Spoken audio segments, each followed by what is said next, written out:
आर्या, अगं किती वेळ? कधीपासून वाट पाहते मी.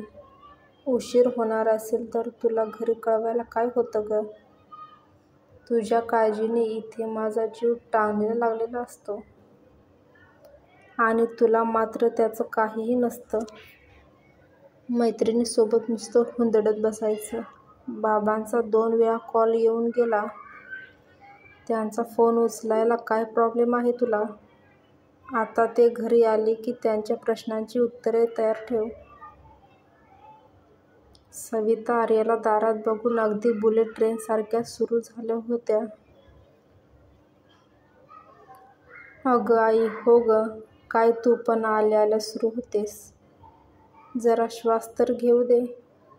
आणि मी कॉल उचलले नाही किंवा तुला उशीर होईल त्याबद्दल काही कळवले नाही तर त्यामागे तसंच काही कारण असेल ना? मग सांग ना, काय कारण आहेत तुला एवढा उशीर होण्याची? आर्याचं असं बोलणं ऐकून सविताताई अजूनच चिडल्या. तू बोलू देशील तर सांगेन ना. आल्यापासून तुझी आपली बडबड चालूच आहे. आईच्या अशा बोलण्याने आता आर्यासुद्धा चिडली होती.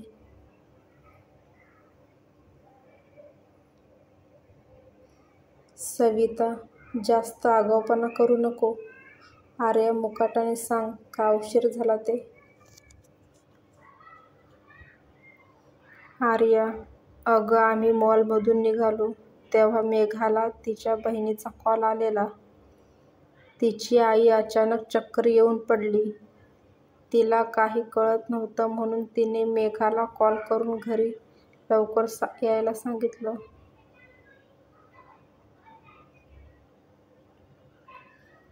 सविता, मग? आर्या, बहिणीसोबत बोलल्यावर मेघा खूपच घाबरली. तिला काहीच सुचत नव्हतं. ती एकदम रडायला लागली. तिला अशा अवस्थेत एकटीला घरी पाठवणं मला योग्य वाटलं नाही. म्हणून मग मी तिच्यासोबत तिच्या घरी गेले. सविता, अगं बाई, बरं केलंस तू तिच्यासोबत तिच्या घरी गेलीस ते. बिचारी मेघा आधीच ती खूप हळवी आहे. त्यात आईबद्दल असं कळल्यावर तर एकदम कोलमडली असेल. पण बाळा, एवढं सगळं झालं तर मला एक कॉल करून कळवायचं ना. मी इथे तुझी काळजी करत बसले नसते. तुला यायला उशीर झाला त्यात तू कॉल केला नाहीस आणि आम्ही करत होतो तर उचलत पण नव्हतीस. म्हणून माझी चिडचिड झाली. आर्या, आई, अगं काकूंना घेऊन हॉस्पिटलमध्ये जावं लागलं. त्यांचा BP लो झाला होता. मेघा तर आईला बघून पुरती घाबरून गेली होती. आणि तिची बहीण तर किती लहान आहे. त्या दोघींना काय करावं तेच कळत नव्हतं. तिच्या बाबांचा फोनसुद्धा लागत नव्हता. मग मीच तिला म्हटलं की आपण काकूंना हॉस्पिटलमध्ये घेऊन जाऊया. त्या सगळ्या गडबडीत माझा मोबाईल मेघाच्या घरीच राहिला. त्यामुळे मला तुम्हाला कळवायला मिळालं नाही. सविता, अरे बापरे, आता कशी आहे त्यांची तब्येत? काय म्हणाले डॉक्टर? आर्या, आता बरी आहे. डॉक्टरांनी औषध दिलं आहे. वेळेवर औषध घेतले आणि आराम केला तर लवकर बरं वाटेल बोलले. सविता, अच्छा. आर्या, काकूंना शुद्ध आली होती आणि काका पण हॉस्पिटलमध्ये आले होते. मग मी मेघाला सांगून निघाले. तिच्या बहिणीला तिच्या घरी सोडलं आणि मग घरी आले. सविताताई आर्याजवळ जाऊन तिला मिठी मारतात आणि प्रेमाने तिच्या चेहऱ्यावरून हात फिरवतात. माझं बाळ एवढं मोठं आणि समजदार कधी झालं मला कळलंच नाही. आई, मी आधीपासूनच समजदार आहे, पण तुला ते कळलंच नाही. त्याला काय करणार ना. आर्या तिच्या आईची गाल ओढून बोलते. सविता, बर जा आता रूममध्ये जाऊन आराम कर. खूप दगदग झाली असेल तुझी. जेवण झालं की मी बोलावते. आर्या ओके बोलून रूममध्ये निघून जाते. आर्या तिच्या बेडरूममध्ये आली. तिची बॅग टेबलवर ठेवून तशीच बाथरूममध्ये गेली. गरम पाणी अंगावर पडल्यावर तिला बरं वाटू लागलं. आंघोळ झाल्यावर तिने तिचं आवरलं. ट्रॅक पॅन्ट आणि टी-शर्ट घालून बाहेर रूममध्ये आली आणि तशीच बेडवर पडली. थकव्यामुळे तिला लगेच झोप लागली.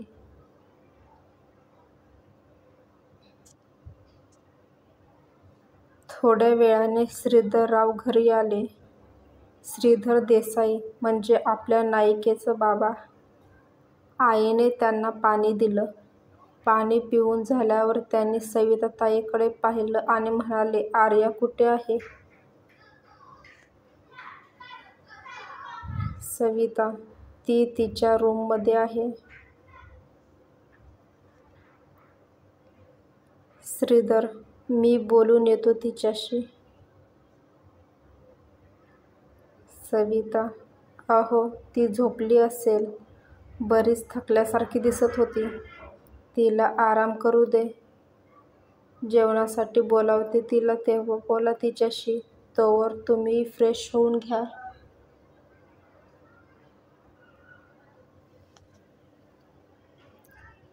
आर्याच्या बाबांचा चेहरा थोडा गंभीर होता. सविताताईंनी काळजीने विचारलं, अहो काही झालं आहे का? तुमचा चेहरा का असा दिसतोय? सगळं ठीक आहे ना? श्रीधर, मला तुम्हा दोघींना काहीतरी सांगायचं आहे. आर्याला येऊ दे, मग बोलूया. आर्या तिच्या खोलीत झोपली होती. आईने तिच्या डोक्यावरून प्रेमाने हात फिरवला आणि म्हणाली, बाळा उठतेस का? थोडं खाऊन घे, मग झोप. आर्या, तू पुढे हो, मी फ्रेश होऊन आले. जेवणाच्या टेबलवर सगळे शांतपणे जेवत होते. जेवण झाल्यावर बाबांनी आर्याला त्यांच्याजवळ बोलावलं.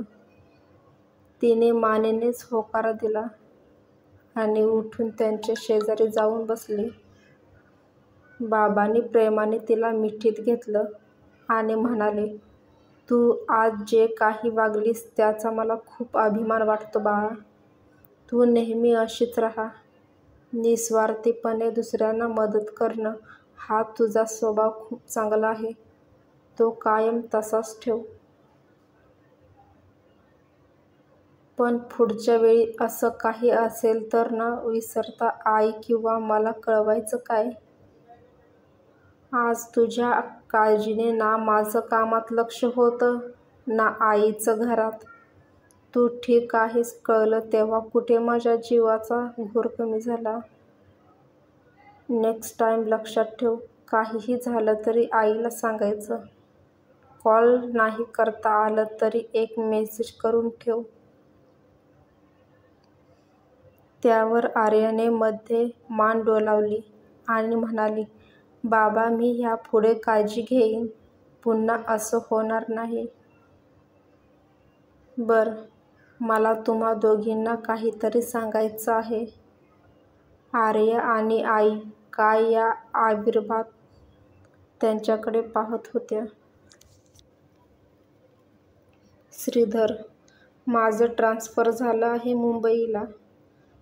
पुढच्या आठवड्यात जॉईन करायचं आहे मुंबई ब्रांचला. काय? आई आणि आर्या दोघेही एकदमच म्हणाल्या. बाबांचं बोलणं ऐकून दोघीही शॉक होत्या. जास्त करून आर्या, कारण आर्या कॉलेजच्या लास्ट इयरला होती आणि आता ह्यावेळी दुसरं कॉलेज म्हणजे ॲडमिशन मिळणं कठीण आणि मिळालंच तरी तिचे सगळे मित्रमैत्रिणी तर इथे होते आणि मेघा तिची बेस्ट फ्रेंड होती. तिच्याशिवाय आर्याचं पानसुद्धा चालायचं नाही. आर्याला काहीच सुधारत नव्हतं. तरीही ती धाडस करून बाबांना बोलली, बाबा माझं लास्ट इयर आहे. असं मला अचानक दुसऱ्या कॉलेजमध्ये ॲडमिशन नाही मिळणार. शिवाय तिथे सगळे अनोळखी असतील. मी कशी काय ॲडजस्ट होईल तिथे?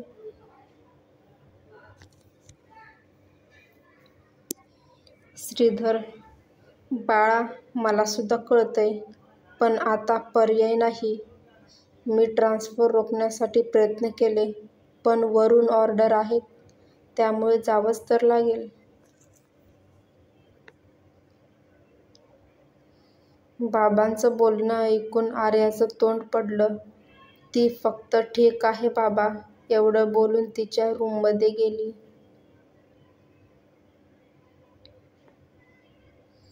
आर्या गेल्यावर सविता श्रीधरराव सोबत बोलत होत्या.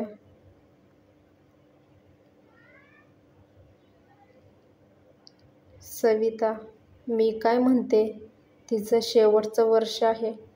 तिचे सगळे फ्रेंड इथे आहेत. तिला खरंच करमणार नाही.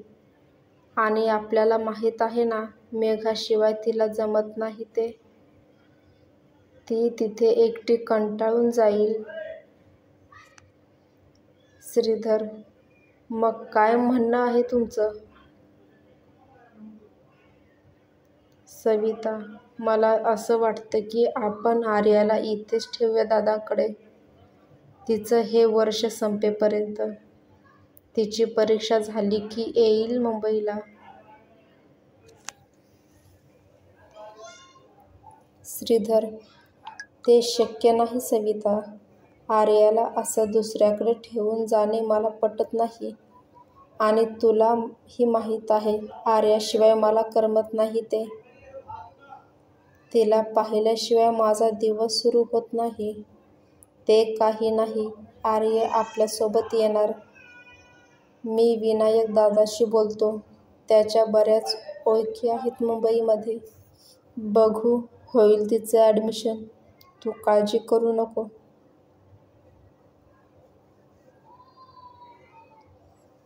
सविता, अहो दुसऱ्यांकडे कुठे तिच्या मामाचं घर आहे ते. फक्त 1 वर्षाचा तर प्रश्न आहे. श्रीधर, मी माझ्या मुलीला 1 दिवससुद्धा दूर ठेवू शकत नाही तर 1 वर्ष लांबच राहील.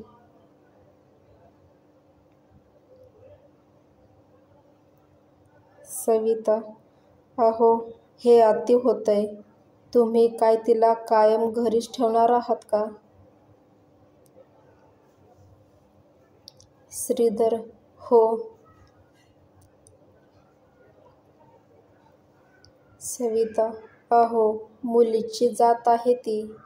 1 दिवस परक्याच्या घरी जाणार तेव्हा काय कराल?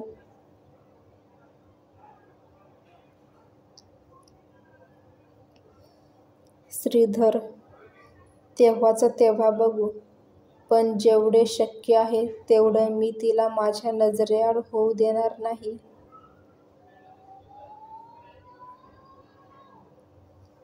त्यावर सविताताईने नकारार्थी मान हलवली आणि म्हणाल्या, हे आणि ह्यांचं लेकप्रेम काय होणार आहे पुढे काय माहीत.